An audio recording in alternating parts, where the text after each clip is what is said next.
Bonjour. Bonjour. Bonjour à toutes et à tous et bienvenue dans l'édition 9 de la Green Interview. Pour rappel, la Green Interview, c'est le média qui interroge les acteurs et actrices du numérique responsable. Le but est d'apporter plus de visibilité à leur expertise dans le domaine et de partager des bonnes pratiques.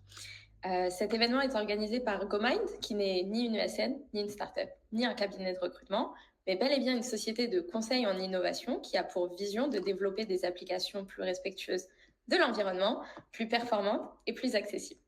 Aujourd'hui, on s'attaque à un sujet qui grandit de plus en plus dans nos quotidiens, l'intelligence artificielle.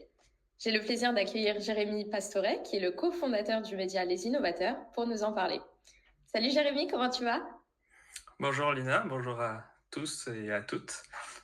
Merci d'être là aujourd'hui pour nous écouter et merci à ceux qui nous verront en replay.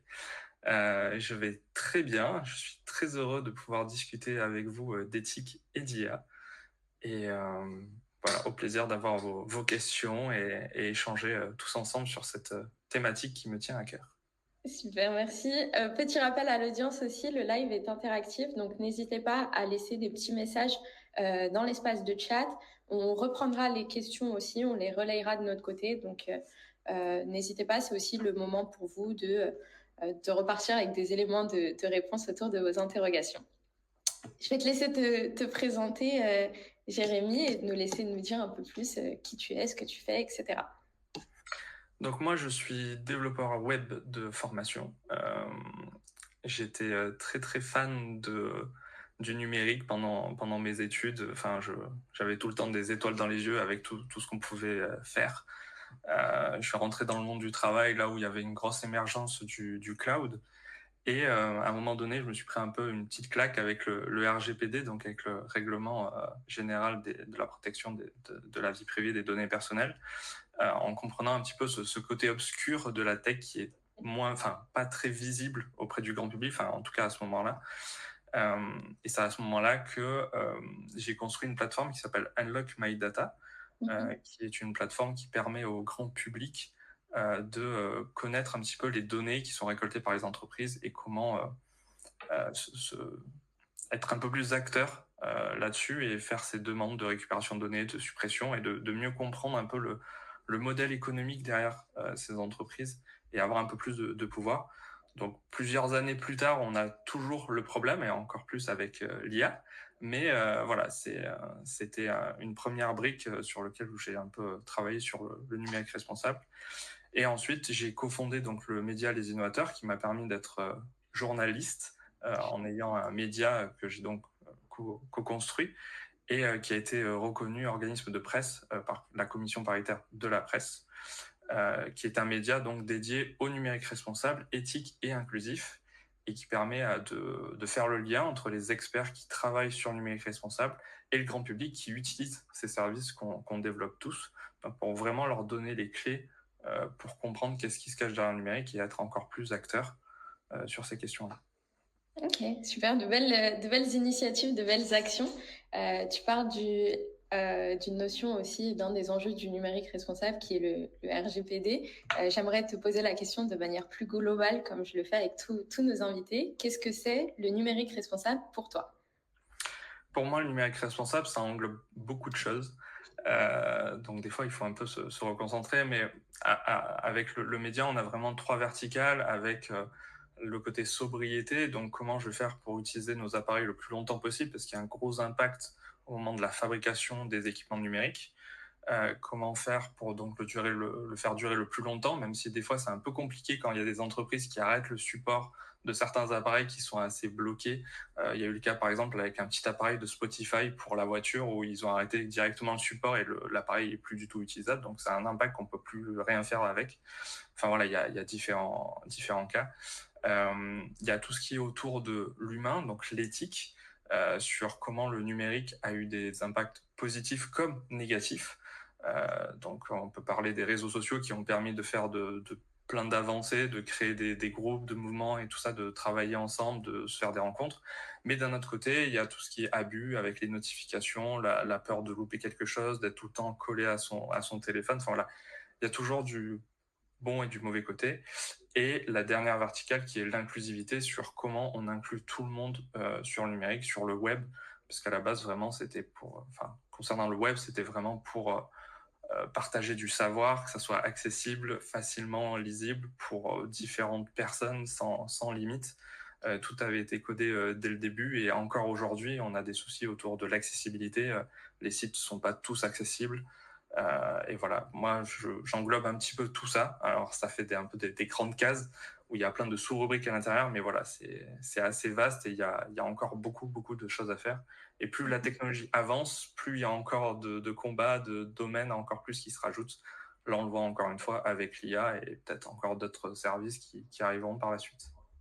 Et c'est ce qui est intéressant aussi dans notre secteur, dans la technologie, c'est que les chantiers sont tellement nombreux, tellement vastes qu'on ne stagne pas en fin de compte parce que on est toujours en constante évolution et la notion du numérique responsable ajoute des catégories en plus, plus d'éthique, plus humaine, etc. Et c'est tant mieux d'avancer de plus en plus vers cette direction-là. Et si on rentre maintenant dans le vif du sujet, quels sont les enjeux de l'intelligence artificielle sous le prisme toujours du numérique responsable? Donc encore une fois, là, ça fait une autre boîte à ouvrir qui est assez large, surtout avec l'IA qui est toujours un peu récente. Il y a eu des questions d'éthique sur comment l'IA a été alimentée. Par exemple, si on reprend ChatGPT, d'où sortent toutes les données qui ont été collectées pour qu'elle ait ce niveau-là de connaissances. Est-ce qu'ils ont demandé les droits aux personnes qui ont écrit ces articles, ces documents, etc., pour être récupérés, pour pouvoir alimenter une machine qui va permettre de créer des articles sur des sujets qu'on a partagés. Il y a vraiment un sujet vaste sur la partie entraînement, comment on crée cette IA. Il y a le côté aussi humain, où il peut y avoir plein de personnes vraiment sous-payées pour questionner l'IA et l'entraîner sur cette réponse elle est mauvaise, cette réponse elle est bonne, voilà, qu'est-ce qu'il faudrait rajouter, etc. Ça prend énormément de temps. Et donc, il y a eu pas mal de problèmes là-dessus, d'éthique sur ces salariés, sur ces travailleurs un peu indépendants. Il y a un côté impact, ça consomme énormément d'énergie. Alors certes, ils sont en train de travailler pour diminuer cette énergie-là, avoir des ressources mieux calibrées, avoir des modèles plus petits. Mais voilà, il y a un impact sur l'environnement qui est assez important. Ça a été la course avec des puces de dernière génération avec Nvidia. Enfin, quand on voit les livraisons de grosses machines, on se demande quelle est l'empreinte de toute cette construction de matériel, toute cette rapidité, tout ça, quand on voit les ruptures de stock. Enfin, il doit y avoir de grosses usines qui doivent tourner pour alimenter nos fameuses IA. Et donc, nous, en tant qu'utilisateurs, on est encore éloigné de qu'est-ce qu'il y a derrière et quel est l'impact de mon simple prompt qu'on envoie et clic de génération d'images. Après, il y a aussi donc l'aspect réglementaire qui aussi prend toujours un peu plus de temps, même si l'Europe s'y est mis. Alors certes, il y a eu un petit peu des débats sur est-ce que c'est pertinent d'avoir cette restriction autour de l'IA, entre guillemets, alors que c'est des règles un peu de bon sens. Je parle typiquement donc de l'IA Act, qui va mettre du temps avant d'être vraiment appliqué, parce qu'ils ont laissé un petit gap de temps. Mais voilà, il y a des questions de comment on rend visible la manière dont on a entraîné l'IA, interdire la notation sociale, interdire la création de bases de données de reconnaissance faciale. Enfin voilà, il y a plein de choses dans cette IA Act qui est intéressante à prendre en compte, mais encore une fois, ça va prendre du temps avant qu'elle soit mise en place, un peu comme il y a eu avec le RGPD. Et encore, quand elle sera mise en place, il y aura encore eu d'autres avancées et d'autres problématiques qui ont été soulevées. Voilà. Là, apparemment, il y a ChatGPT aussi qui a annoncé d'avoir un nouveau modèle dédié à la recherche pour concurrencer Google.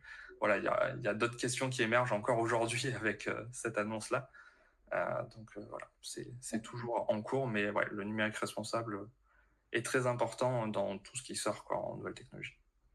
Beaucoup de choses qui avancent, beaucoup de nouvelles briques du numérique responsable. Ce que j'apprécie aussi dans tes éléments de réponse, c'est le fait de prendre petit à petit conscience qu'il y a beaucoup d'enjeux derrière notre utilisation de l'intelligence artificielle. Tu parlais notamment de tout ce qui concerne un peu propriété intellectuelle, droit d'auteur, alimenter l'intelligence à des enjeux auxquels on ne pense pas forcément derrière et des enjeux qui dépassent un petit peu notre simple clic aussi. Du coup, la question que j'aimerais te poser maintenant, c'est que en tant qu'utilisateur, quelles sont les précautions justement qu'on peut prendre pour protéger notre vie privée, la propriété intellectuelle, etc., face aux technologies de l'IA? Pour moi, il y a 2 éléments de réponse. Il y a la première partie qui est nous concernant nous, personnellement, et il y a aussi les données personnelles qu'on a sur d'autres personnes, nos amis, notre famille, nos collègues de travail, par exemple. Donc je vais faire vraiment sur ces je vais commencer sur notre côté personnel. Donc ça comprend de faire attention aux outils, qu'on utilise et vérifier s'il n'y a pas de l'entraînement d'IA sur nos propres données personnelles à nous. C'est-à-dire que si on upload toutes ces images sur le cloud, est-ce que le service sur lequel on héberge nos images ne va pas être utilisé pour entraîner des IA? Et est-ce qu'on est OK avec ça? Si on n'est pas OK avec ça, en théorie, ils sont censés avoir une option pour désactiver. Alors, grâce à l'Europe, il y a beaucoup de grands acteurs, des GAFAM, qui ont un peu reculé sur cette question-là de, par défaut, c'est j'accepte qu'il y ait de l'entraînement d'IA sur mes données. Mais vu que ça a un peu, il y a eu des critiques en Europe, ils ont un peu désactivé la fonction et il commence à avoir des GAFAM qui annulent l'intégration un petit peu de l'IA en Europe, typiquement Facebook avec donc Meta, Meta.ai, qui est leur IA, qui est pour le moment pas accessible en Europe, mais on peut utiliser du VPN. Et pour Meta, donc ils avaient proposé ce formulaire-là que vous pouvez voir, qui indique, qui vous permet de dire je refuse que mes données Facebook, Instagram, WhatsApp, enfin tous les outils de Meta, parce qu'ils ont mis ça dans le même panier, on va dire, je refuse que mes données soient récupérées pour entraîner de l'IA. Et ce qui était assez rigolo, entre guillemets, à souligner, c'est qu'il fallait expliquer pourquoi on refusait cette collecte de données et cet entraînement d'IA. Et ça, c'est assez dingue. Vous pourrez le voir sur la capture. Il faut se justifier parce que pour eux, il n'y a pas, c'est pas que c'est pas normal, mais il faut enfin, pour eux, c'est pas concevable qu'on refuse qu'on participe à la création d'une IA, parce qu'après, à terme, on l'utilise, certes, mais voilà. Meta a toujours cette ambivalence de dire bah, c'est gratuit, c'est normal, il y a la collecte de données, enfin, ça a été un peu le modèle de Meta qui a toujours été un petit peu comme ça. Mais voilà, là, c'est encore une fois la preuve qu'ils veulent vraiment récupérer les données et que c'est un peu une blague là-dessus. Et donc après, il y a la question des données personnelles d'autrui qu'on collecte en soi, c'est-à-dire les adresses mail, les échanges mails qu'on a, les numéros de téléphone, des photos même de notre famille. On a aussi cette responsabilité-là de qu'est-ce qu'on en fait et de si on le partage sur une intelligence artificielle, on partage ces données-là alors qu'on n'a peut-être pas demandé le consentement à notre famille. Donc c'est pas forcément voulu. Donc pour tout ça, il faut vraiment faire très attention. Typiquement, l'exemple classique que je reprends, c'est, je ne sais pas quel est votre niveau à vous d'utilisation de ChatGPT, mais si vous utilisez ChatGPT par exemple pour vous aider à écrire du mail, à répondre à du mail parce que vous considérez que c'est une tâche un peu plus faible et que ça prend du temps, etc. Si vous copiez-collez tout le mail de base et que vous demandez à ChatGPT d'y répondre, et ben si dedans il y a des données personnelles, des numéros de téléphone, des noms, prénoms, etc., et des informations assez clés, vous partagez ça à OpenAI et ça pose problème. Il faut vraiment demander à la personne à l'origine du mail si elle est d'accord que vous utilisez ChatGPT pour répondre à son mail. Je pense qu'elle pourrait se vexer aussi que vous utilisez une IA pour lui répondre, mais voilà. Et l'idée, c'est de plus aller vers de l'anonymisation ou de supprimer ces données personnelles si vous voulez absolument utiliser ChatGPT. Alors pour le moment, il n'y a pas d'extension d'outil magique qui permet de supprimer ces fameuses données personnelles, mais c'est important d'y faire gaffe. Après, surtout, enfin, il y a des grosses entreprises de la tech qui ont commencé à mettre en place des règlements, enfin des genres d'accords de confidentialité sur l'utilisation de l'IA avec des moyens pour dire je refuse.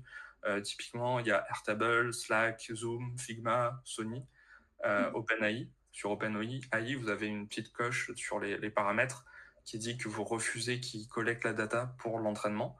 Bon, bien sûr, ça vous supprime votre historique, puisqu'il faut qu'ils aient un contre-argument pour vous pousser à garder cette option-là. Sur WordPress, vous avez même un bouton qui vous permet de dire que vous refusez le partage de votre article pour des IA. Alors certes, c'est un genre de pansement pour y parvenir, mais voilà, c'est des premiers niveaux de possibilités. Il y a par exemple sur GitHub un fichier robot.txt qui vous permet d'indiquer tous les bots, les crawlers, qui peuvent scanner votre site pour les récupérer, pour alimenter une IA. Donc ça aussi, c'était assez intéressant qu'il y ait un développeur ou une développeuse qui ait partagé ce document-là et qui l'alimente au fur et à mesure. Donc là, vous pouvez voir un petit peu des exemples. Donc il y a du Anthropic AI, donc c'est ceux qui font Claude, l'IA Claude. Voilà, c'est un premier niveau. Alors certes, les créateurs d'IA peuvent refuser ça et de ne pas le lire, de ne pas en prendre compte, mais en théorie, ils sont censés le faire.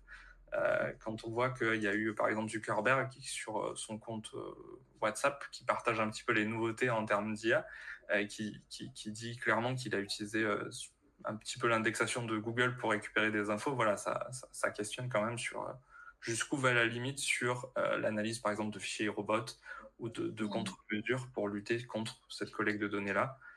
Et voilà, et ce contre-argument qu'il y a sur le web c'est public, donc à partir du moment où c'est public, pourquoi une IA ne pourrait pas les récolter ces informations-là?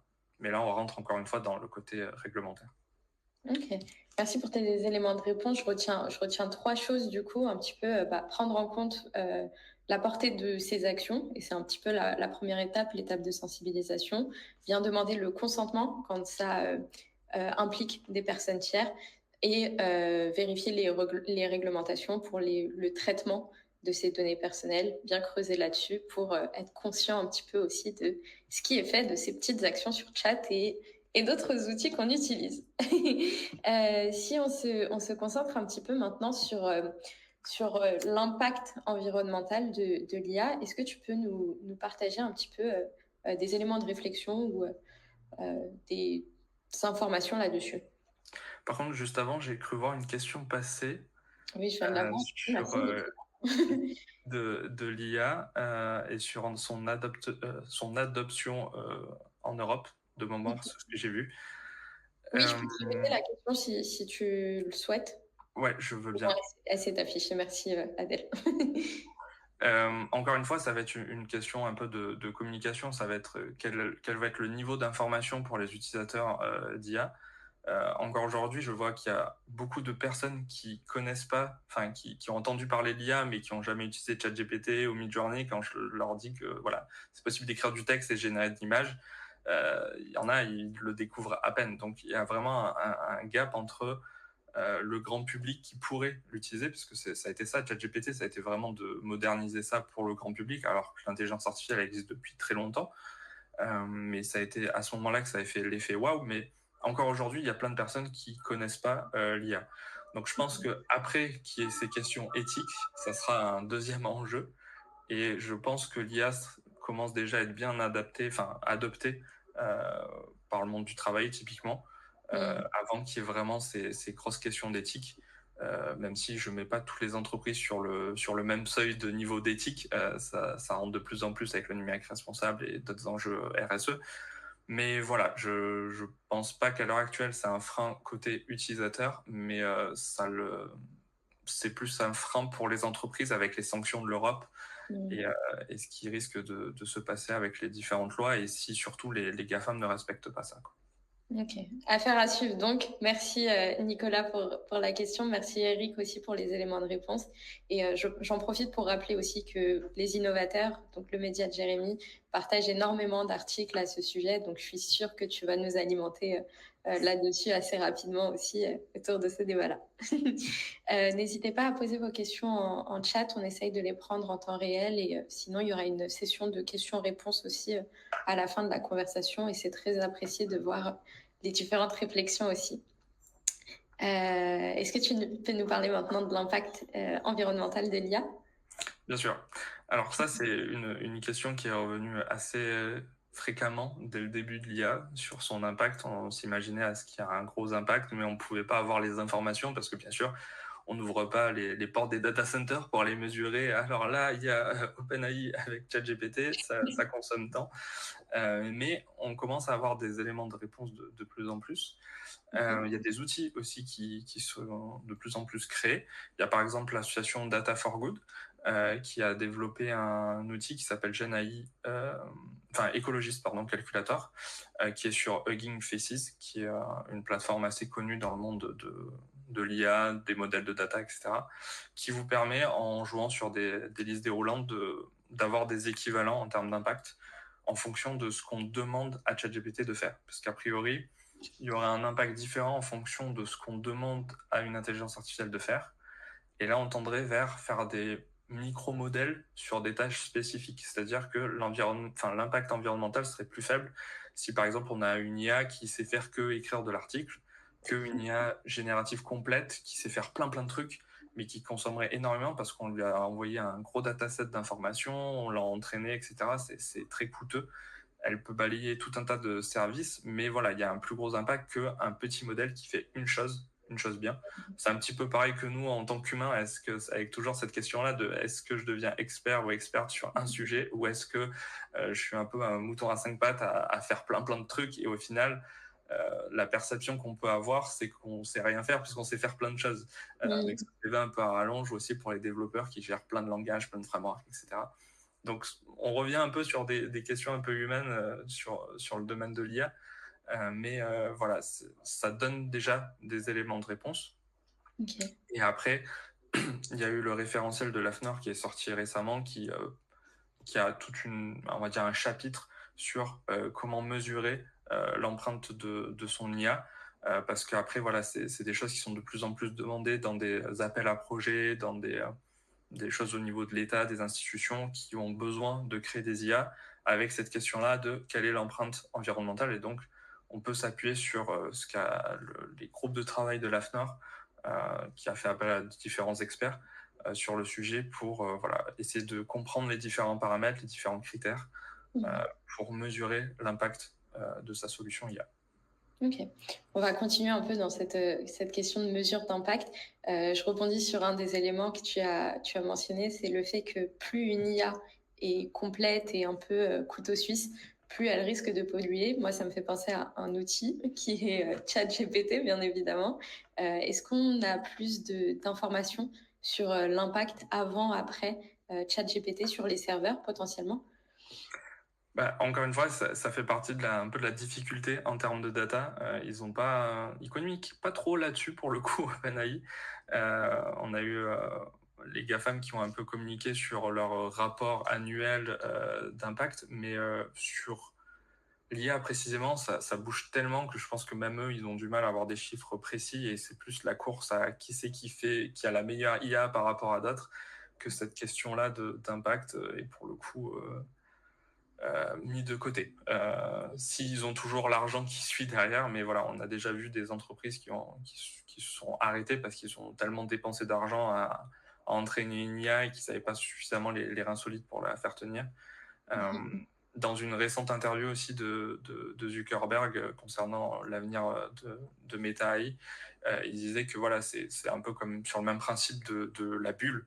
C'est un peu celui qui va rester le plus longtemps, et dès que la bulle aura éclaté et qu'ils auront tenu le coup, voilà, après c'est des trucs qui s'installent. C'est un peu la course à la standardisation.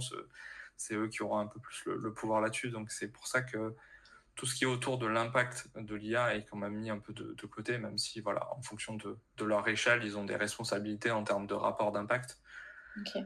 Mais voilà, je pense qu'on aura plus d'informations dans le futur. Ok, donc pas encore assez de visibilité pour le moment, mais potentiellement à venir. Et est-ce qu'on en a un petit peu plus aussi sur l'impact plus global sur le bilan carbone du numérique et par individu aussi potentiellement? C'est aussi une question un peu difficile, mais on voit que sur les data centers, ils ont essayé de faire des efforts sur différentes méthodes pour alimenter en énergie, pour les refroidir. On a cette vidéo donc de Microsoft avec des serveurs qui sont dans un liquide spécifique pour les refroidir et qui limite bout. Côté Google, ils ont essayé de faire tout ce qui est un truc, la thermo, de creuser très très profond et d'aller récupérer la chaleur pour pouvoir alimenter ces IA. Mais sur l'échelle d'un utilisateur, il y a certaines études qui parlent pour générer une image, ça correspond à une recharge de téléphone, de smartphone, juste pour une seule image. Donc avec ça, on peut avoir un petit peu des éléments de réponse à chaque fois qu'on va générer une image. Et pour ChatGPT, encore une fois, ça dépend de la tâche qu'on lui demande, qu'on a pu le voir avec Ecologist. Ok, donc il y a énormément de critères qui rentrent en compte et qui rendent un peu difficile cette mesure. Ok, et tu nous as donné quelques billes précédemment sur comment agir, utiliser l'intelligence artificielle de manière un peu plus éthique. Maintenant, est-ce que tu peux nous en partager justement pour toujours utiliser cette intelligence artificielle, mais de manière un peu plus responsable et moins impactante sur la planète? D'utiliser davantage, enfin, de mieux calculer là où on a notre plus-value, de se demander si on a vraiment besoin de faire appel à une IA pour telle ou telle tâche, de se demander si c'est pas inutile de faire appel à l'IA et que voilà, de l'utiliser pour faire, typiquement pour, je sais pas, pour de la réponse de mail. Est-ce que ça vaut le coup de l'utiliser et d'avoir un retour peut-être moins pertinent à une personne à qui on répond?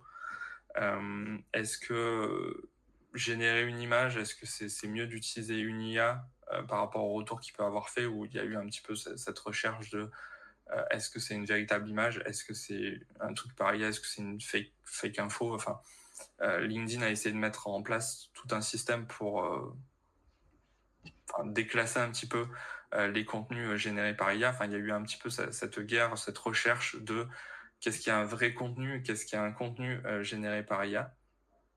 Donc, je pense que ça, déjà, ça permet d'avoir une meilleure adoption auprès peut-être des entreprises, de faire attention à ça.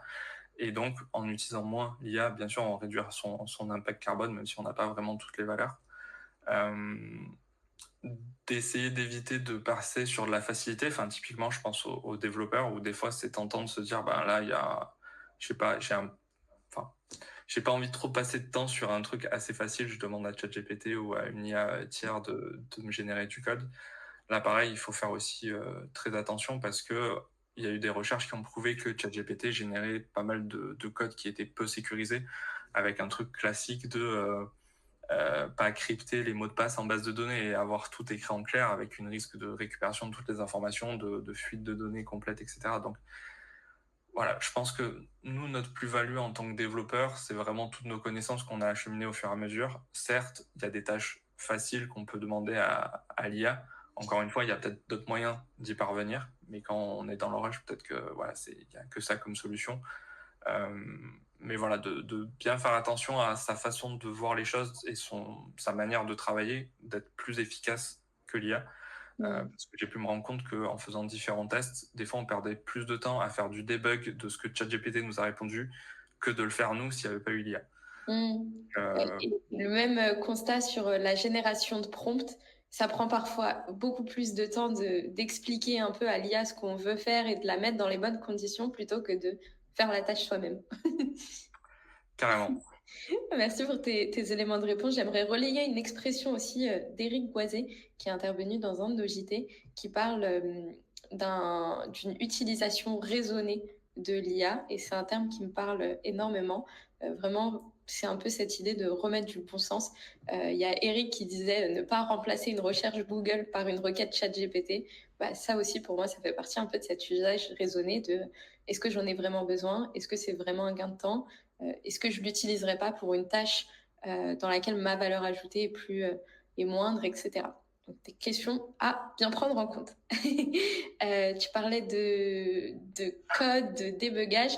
En tant que métier tech maintenant, comment est-ce qu'on pourrait utiliser un petit peu l'IA sans contribuer à l'impact environnemental un peu néfaste? Donc j'ai donné un petit peu quelques éléments quand même, et il y a d'autres moyens aussi de mieux se rendre compte de l'impact de l'utilisation des IA, qui est de l'utiliser en local, c'est-à-dire d'installer sur notre machine une intelligence artificielle qui permet de générer du code typiquement, Donc j'ai pu découvrir un Gen.ai qui permet de tester différentes IA et en même temps d'avoir aussi des endpoints, enfin comment dire, il y a des développeurs qui peuvent, enfin pour des besoins entreprises, utilisent l'API par exemple d'OpenAI pour interagir avec ChatGPT et avoir ChatGPT sur leur interface numérique, sur leur SaaS, etc. Et donc là, avec Gen API, ce qu'on peut faire, c'est deux choses. De un, avoir une propre IA installée sur sa machine. Donc il y a différents modèles d'IA open source qui sont disponibles. Il y a par exemple celle de Meta. Il y en a d'autres. Il y a Mistral aussi qui a l'IA aussi en open source. Enfin, voilà. Vous avez différents modèles qui existent, que vous pouvez installer donc à travers GenAI, qui facilite un peu le travail. Donc vous avez un mode chat qui est classique. Donc comme ça, on peut voir si notre ordinateur chauffe en fonction des prompts qu'on demande. On a un peu plus une réalité physique en énergie, etc., que dans un serveur décentralisé où tout s'affiche directement parce qu'ils ont une puissance de calcul de fou. Et l'autre aspect, il y a aussi cette partie code où je veux interagir avec l'API donc de ChatGPT. Et ben là, on peut l'utiliser avec GenAI qui ont à peu près reproduit les mêmes endpoints, la même manière d'interroger l'API d'OpenAI. Donc ça aussi, c'est intéressant de se rendre compte que en interagissant avec une IA, il y a aussi un impact sur mon serveur, de voir comment il chauffe, de voir s'il y a peut-être d'autres manières de faire, si peut-être qu'il vaudrait mieux éviter d'utiliser l'IA. Enfin voilà, ça permet de mieux se représenter les choses. On peut aussi donc utiliser cette IA pour générer du code et éviter de partager de la donnée confidentielle, des données personnelles à distance sur des serveurs de OpenAI, qui est aussi l'autre problématique autour de l'éthique et des données personnelles. Ça, c'est aussi quelque chose à prendre en compte. Typiquement, quand je vois l'utilisation de GitHub Copilot, voilà, il y a cette question de est-ce qu'il collecterait pas des données, enfin notre code source, etc. Ça avait quand même fait pas mal de débats dans la communauté déjà open source parce qu'ils sont basés sur tout le code open source disponible. Il y a un développeur qui a pu prouver qu'il avait littéralement copié son code parce qu'il a réussi à faire en sorte que ChatGPT génère typiquement le commentaire qu'il avait placé dans un code spécifique où c'est un niveau très très expert, certes, où il y a peu de personnes qui codent dans ce langage-là spécifique, mais voilà, il a pu reproduire, montrer que ChatGPT avait exactement réécrit le même code et surtout le même commentaire précisant sa ligne de code. Et on rentrait dans des critères de réglementation de licence open source qui dit que si on utilise donc ce code-là, on est censé publier aussi le code sur lequel on s'est basé. Enfin bref, et donc il y a d'autres questions de propriété intellectuelle qui rentrent en jeu. Donc c'est bien d'utiliser plutôt des IA un peu plus locales pour te rendre compte de tout ça. Et voilà. Ok. Et d'un point de vue un peu plus éthique maintenant, notamment dans la conception et le déploiement de solutions IA, quelles sont les bonnes pratiques que tu recommandes? Est-ce que tu peux me reposer ta question? Pas de souci, avec plaisir. Comment est-ce que les développeurs peuvent intégrer des pratiques plus éthiques dans la conception et le développement de solutions IA? Je pense notamment au référentiel de l'AFNOR qui pourrait... Tout à fait. Donc effectivement, j'ai pu contribuer donc à ce référentiel qui est sorti juste avant les élections législatives, que vous pouvez consulter gratuitement. Et donc, quand vous êtes dans cette démarche de créer une IA ou que vous avez déjà une IA créée, bon, il vaut mieux que vous soyez dans la phase de création d'IA pour de suite appliquer les bonnes pratiques, mais bon, peu importe. Vous pouvez donc vous baser sur ce référentiel général qui est en 3 parties avec qu'est-ce que c'est que l'IA frugale. Donc ça a demandé pas mal de temps de travail et de débat sur comment on qualifie une IA de frugale. Est-ce que c'est une IA qu'on construit vraiment de manière pas très jolie, très très énergivore, mais pour un but de réduction d'impact. Typiquement, je sais pas, enfin, je vais dire un peu une bêtise, mais une IA bien lourde, mais qui permet peut-être de faire des gains sur des voitures qui polluent en optimisant le tout et donc avoir une réduction d'impact sur l'automobile, alors que son utilisation d'IA est impactante. Voilà. Ou est-ce que j'ai une IA que j'ai super bien construite, qui est super légère, que je peux installer sur une mini machine qui date d'il y a 10 ans, mais qui va avoir une production, un résultat impactant. Typiquement, j'ai une IA super légère, mais qui va détruire plein de forêts parce elle a considéré qu'en optimisant ça, on a optimisé le rendement et donc voilà. Enfin, Mm. donc il y a eu toutes ces questions de comment on définit qu'une IA est frugale. Ok. Après, il y a un deuxième volet donc sur comment on calcule son impact. Et le troisième volet qui vous intéressera plus quand on crée des IA, c'est le guide de bonne pratique, pour lequel on a interviewé plein d'acteurs qui créent des IA pour aller récupérer spécifiquement les bonnes pratiques. Et donc, ça vous indique un petit peu différents scores d'impact, de difficulté à mettre en place ou pas. Mais typiquement, moi, il y a certaines bonnes pratiques que j'ai bien retenues et que j'ai plutôt bien aimé, qui a été de se dire que par défaut, on utilise un langage très léger et ça nous mène avec de super résultats à la fin. C'est-à-dire que si on développe, certes, une IA en C, comme ça peut faire un petit peu peur, surtout pour les data scientists, mais on peut se retrouver avec une IA hyper légère qu'on peut faire en embarquer sur une petite machine ou pour des institutions qui ont des critères de sécurité très élevés et avoir une IA qui marche plutôt bien sur un besoin spécifique euh, et sans avoir des ressources d'ordinateurs tout neufs, hyper puissants. Voilà. Donc, ce qui fait qu'on a une gestion d'impact complète entre l'usage sur quel appareil je l'installe et après sur le résultat aussi en termes de produits. Ok, super, merci. C'est très complet. Tu nous as parlé de l'AFNOR, tu nous as parlé de Hugging Faces tout à l'heure. Quelles sont les autres ressources que tu recommandes pour aller plus loin dans ce sujet? Donc là, bien entendu, je vais vous parler des innovateurs. Donc c'est un peu notre boulot de faire de la veille, de vous trouver des solutions, de vous informer sur l'actualité, typiquement de l'impact de l'IA, sur comment trouver de meilleures façons d'y travailler. Donc je vous recommande de au moins vous inscrire à la newsletter parce qu'on n'envoie qu'un seul mail par mois et c'est vraiment le concentré du concentré des articles qui nous paraissent les plus pertinents, avec une vision aussi sur les autres médias, sur du contenu qui est aussi intéressant et une action pour agir au sein de son entreprise ou au moins ou même chez soi. Ça permet de faire avancer ce sujet-là petit à petit. Et après, vous pouvez aussi donc vous abonner sur notre page LinkedIn où vous aurez vraiment tous nos articles, même si on est lié quand même à l'algorithme. Typiquement, si on écrit un article sur l'impact de LinkedIn, je suis pas sûr que vous le verrez, mais Ils sont plus de s'abonner. ouais. Mais après, vous avez le niveau Geek++ où vous pouvez vous inscrire au flux RSS du média, comme ça vous n'en ratez pas. Et après, voilà, on a des sections, on a une section vraiment intelligence artificielle où on référencie tout à la main à chaque fois nos articles intelligence artificielle. Vous avez aussi des interviews qu'on va publier sur des sujets vraiment précis sur de l'impact du numérique. Là, typiquement, on va se lancer sur une série sur les JO. Okay. Sur l'impact du numérique dans le sport. Donc, on se retrouve dans des domaines super intéressants où on ne connaissait pas, typiquement sur voilà, comment le numérique est utilisé dans le domaine du sport pour tout traquer en data et que maintenant, ils recrutent des data scientists en sport. Enfin, Oui. il y a des sujets assez fascinants de l'usage du numérique dans différents domaines de la société qu'on ne s'en rend même pas compte, avec d'autres débats et d'autres problématiques qu'on retrouve quand même qui sont communes. Mais voilà, c'est assez intéressant de voir comment chacun se l'approprie. Ok, j'ai hâte de voir la série sur les JO, ça m'a l'air d'être passionnant et d'être très vaste comme sujet aussi. Merci pour ces petites ressources. Les ressources que tu as mentionnées ont été envoyées par Adèle dans le chat en temps réel aussi. Et j'en profite pour rappeler qu'il y aura un compte-rendu à la suite de cette green interview écrit qui reprend tous les éléments que tu as évoqués, toutes les ressources et qui centralise un petit peu tous les aspects discuter dans cette green interview. Donc, petit rappel à l'audience, n'oubliez pas d'écrire un petit message dans le chat, partager votre adresse mail ou quelque chose comme ça, histoire qu'on ait des traces des personnes et qu'on puisse vous l'envoyer. Il y a eu des ressources qui ont été partagées aussi par d'autres personnes dans le chat et pareil, ce sera relayé.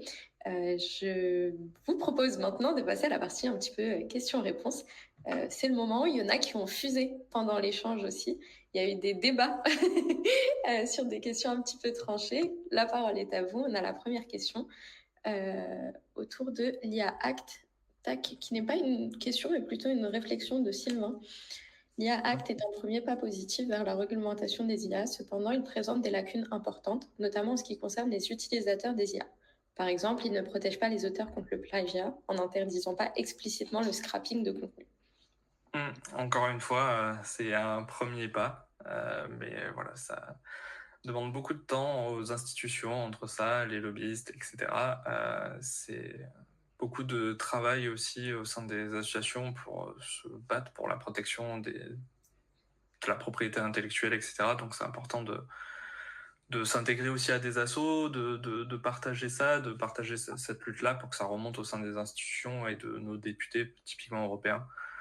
C'est un long travail.